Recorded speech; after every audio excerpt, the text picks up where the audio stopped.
Yo, yo, yo, yo, yo, what is going on, CoD Familia? It is your boy BN, aka Mr. Kingdom Builder, and there's been a major announcement that has happened in-game as of 10 hours ago. We have season change, or season progression changes, and how this is going to affect a number of players from a number of kingdoms that, one, have yet to hit home kingdom / home realm, and also what you can be expecting for every player in the game once you get to Season 2 and beyond, or we should say more specifically, beyond. And I'm going to explain everything you need to know because this is going to be affecting for Season of Strife that is going to be hitting after the 1.0.26 update, War Reignited. So as always, we're going to break it down. If you enjoy the content, make sure you hit those up because this is going to help out a lot.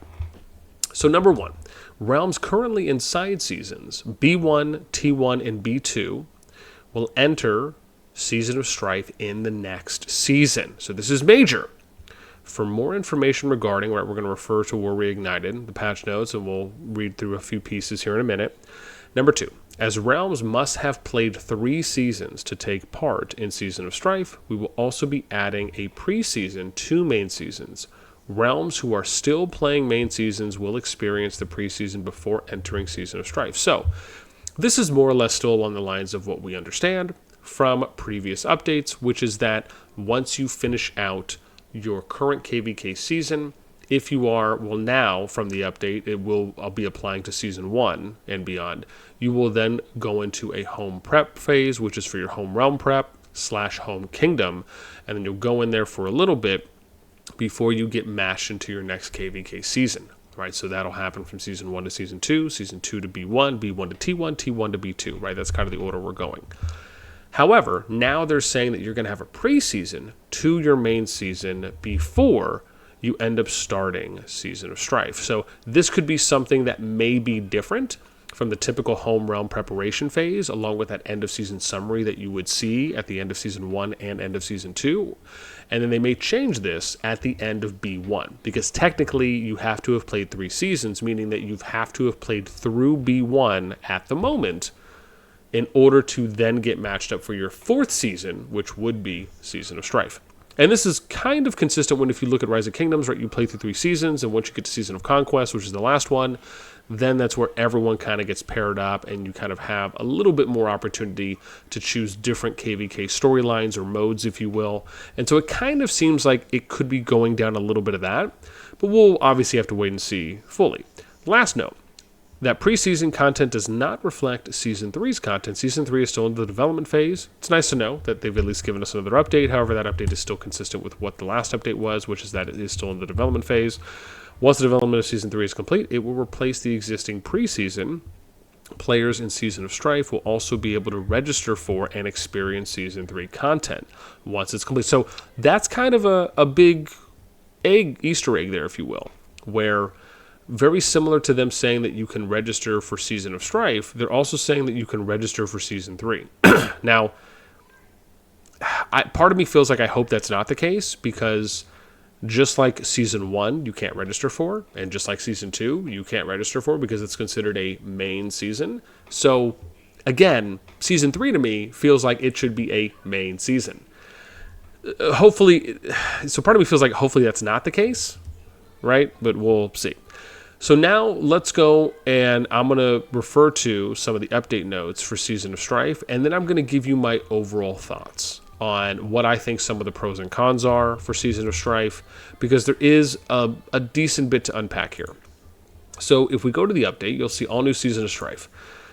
The main points here is that you have to have completed 3 or more seasons. You return to your home realm at the end of the current season and begin registration for Season of Strife, which goes in line with their preseason. I just wish that the language they use was more consistent here, because when you're using different language multiple times, even if it ends up meaning the same thing, that can just confuse people.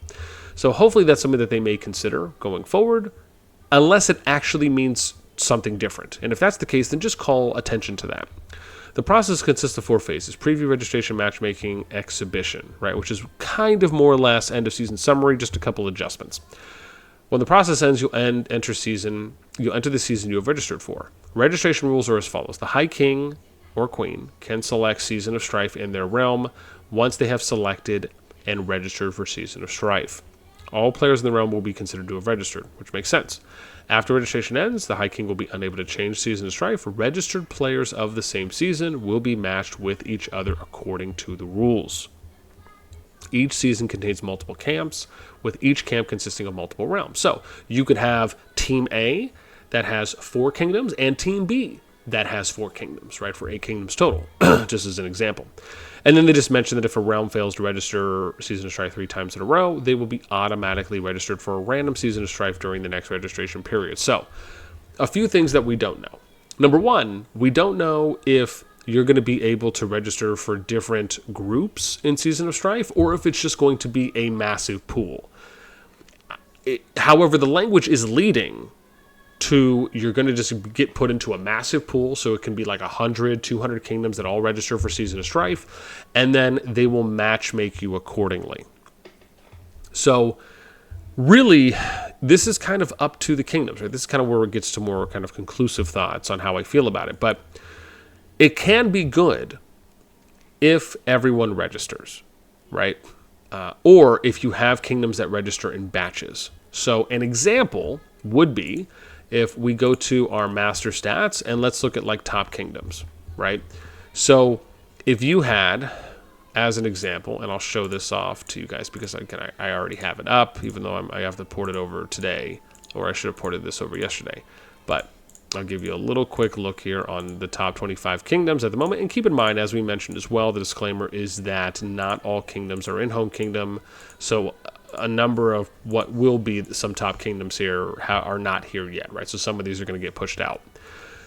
However, if you look at this, you can make an argument and say that, well, why don't we pair the top 8, right? So that would be making sure that each of these kingdoms, 110, 205, 156, 147, 206, 15, 108, and 153, all get matched together, right? So, but in order for that to happen, they all have to register.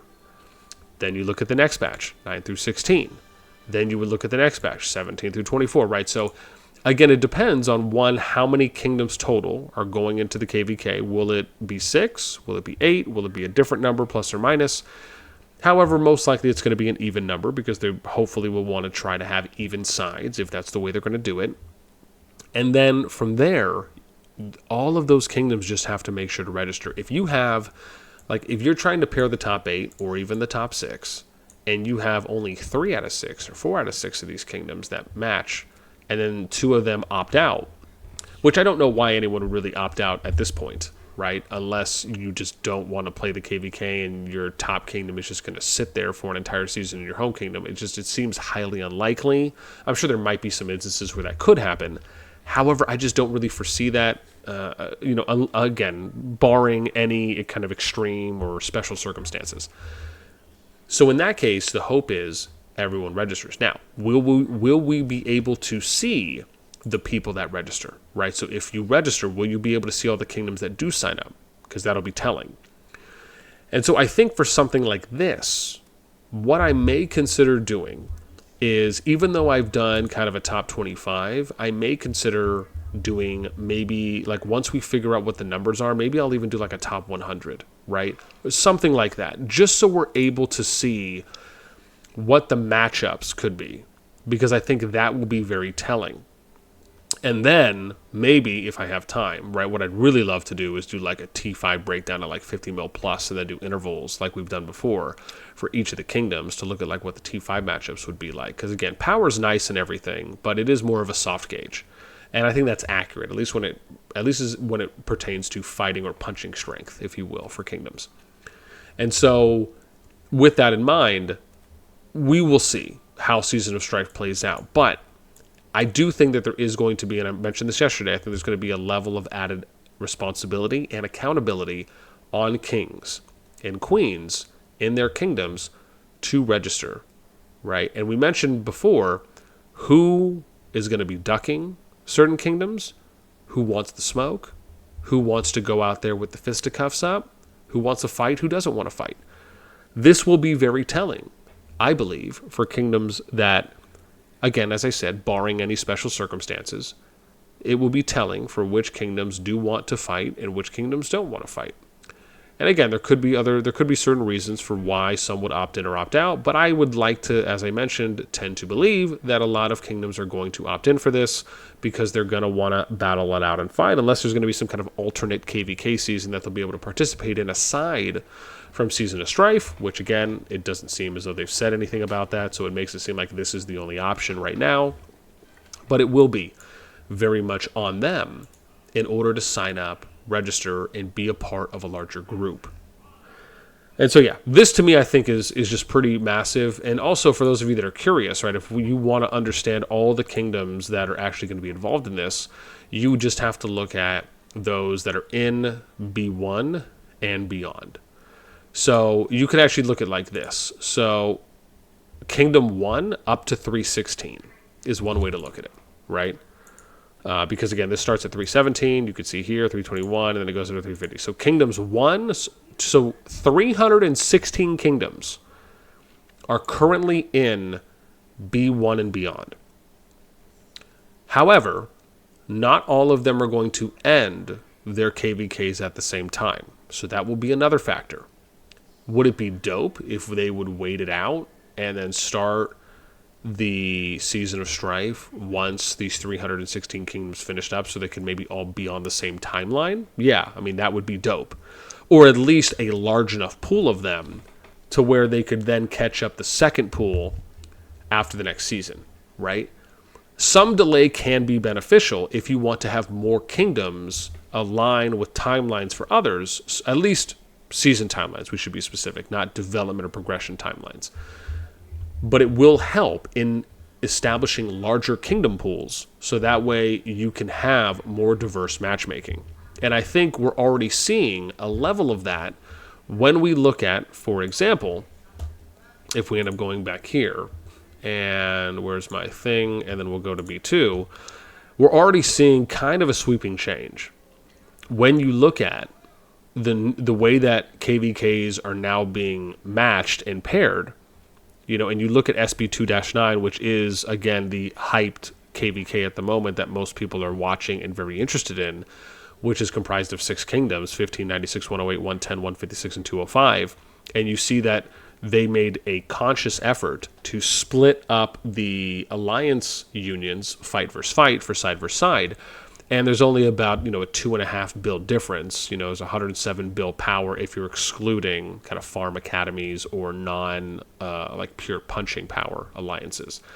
And then you look at the next one, and it's 80 billion, but still it's pretty darn close when you look at the number one alliances, 10.7, 10, 11, 9, 11.8, right, with 6.7 being kind of the only outlier, but just having a little more health spread across the board for 206.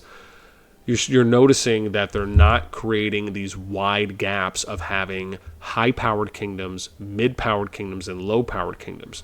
They're really making an effort now, at least it appears that way. And even in the next one, right, you see 10.2, 6.7, 11.2, 7.6, 10.3, 8.2, right? So there is a little more variance here, but it's still closer than what it has been. And I, for one, amongst others, truly believe that these are going to be big wins down the road. This is one of the things that we've advocated for, which is having more balanced matchmaking. So that way, the fights will last longer. And people will be encouraged to fight more because they won't look at the boards, leaderboards, when I say boards, for power, for alliance strength. And some people can get psychologically psyched out in that, oh, well, these players are just so much stronger than us, or these alliances are so much stronger than us. Why do we want to go out there and fight? This is a very real thing when you understand player psychology. And it doesn't mean that it's going to affect every single player, but it can affect a number of them. And so there is that pressure, if you will. And I believe, from my experience and from what I've seen, that this will pay better dividends in not only the short term, but in the long term as well. So hopefully this becomes a trend. But it all is able to be done because kingdom pools are bigger. When you have a lot more kingdoms, you are able to match and balance those groups a lot more effectively compared to if you have a limited number of kingdoms. And that's kind of what we've been seeing with the exception of now. But prior to this, we were seeing a lot of that in the 1 through 90 pool, eventually what became the 1 through 10, and then 22 through 90 pool. And then eventually they added on a couple kingdoms in that pool beyond 100. But for a large part, they were just swapping those out. And it was kind of high-powered, mid-powered, low-powered kingdoms in the KvK group. So hopefully this will be something that will change or be consistent for the better going forward. So Season of Strife, for me, I think, can be really good if, again, it's done right. And so I think that's what I'm hoping for, is that we'll see, and this is nice that they basically came out and said, hey, this is what's going to happen, so be prepared and be ready for it. With that in mind, I'd love to hear what you guys think, right? Do you agree? Do you disagree? Do you think Season of Strife can be really good if it's done well, if they apply some of what the recent trends have been that they've been aiming for, and this could be a great KvK storyline, or no, we shouldn't even have to register. Let's just do Season 3.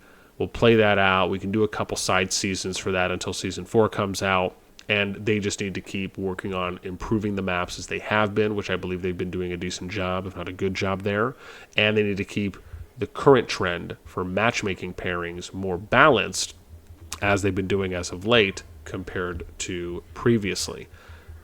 Do you think that is the right approach or another? Let me know what you think in those comments down below. That's going to be it for me. As always, until next time, I'll catch y'all later.